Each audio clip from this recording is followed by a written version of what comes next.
हो कोसिया भरब अरे चहुमुख दिया बजराइब हो अरे घाटे पे दिया बनाइब हो छठी मैया गोदिया मेरे जब ललनवा हो अरगिया देवे घटिया पयाइब हो छठी मैया गोदिया मेरे जब ललनवा हो अरगिया देवे घटिया पयाइब हो कोसिया भरब चहुमुख दिया बजराइब हो घाटे पे दिया बनाइब हो छठी मैया गोदिया में देबू जब ललनवा हो अरगिया देवे घटिया पयाइब हो छठी मैया गोदिया में देबू जब ललनवा हो अरगिया देवे घटिया पयाइब हो।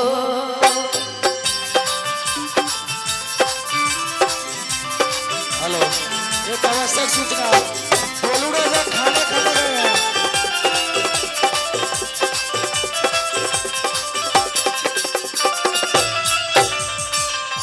एक आवश्यक सूचना है जो दर्शकगण जा रहे हैं ऐसा नहीं है कि गोलू राजा चले गए हैं, गोलू राजा खाना खाने गए हैं इसलिए दर्शक लोग अपना उपस्थिति दर्ज यहाँ मतलब कराते रहेंगे।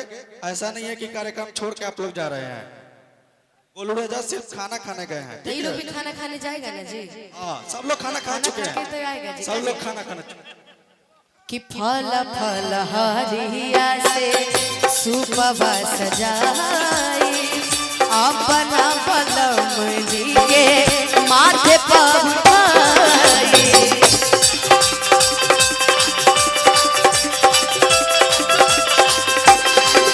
फल फल हरिया से बेदिया बनाई अपना बलम जी के माथे पर उठाई सुपवा सजाई चौमुख दिया बजराइब हो घाटे पे दिया बनाइब हो छठी मैया गोदिया में देबू जब ललनवा हो अरगिया देवे घटिया पयाइब हो छठी मैया गोदिया में देबू जब ललनवा हो अरगिया देवे घटिया पयाइब हो।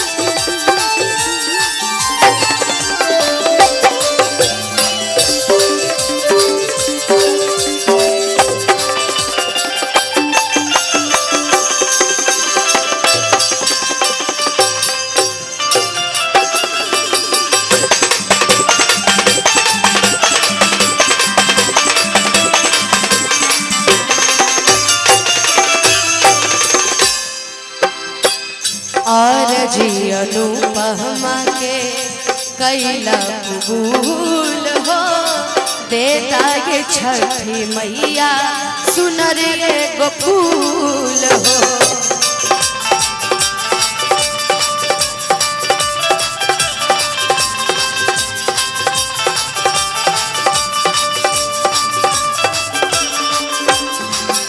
और जी अनुराधा के कैला कबूल हो देता ये छठी मैया सुनर एगो फूल हो कलसा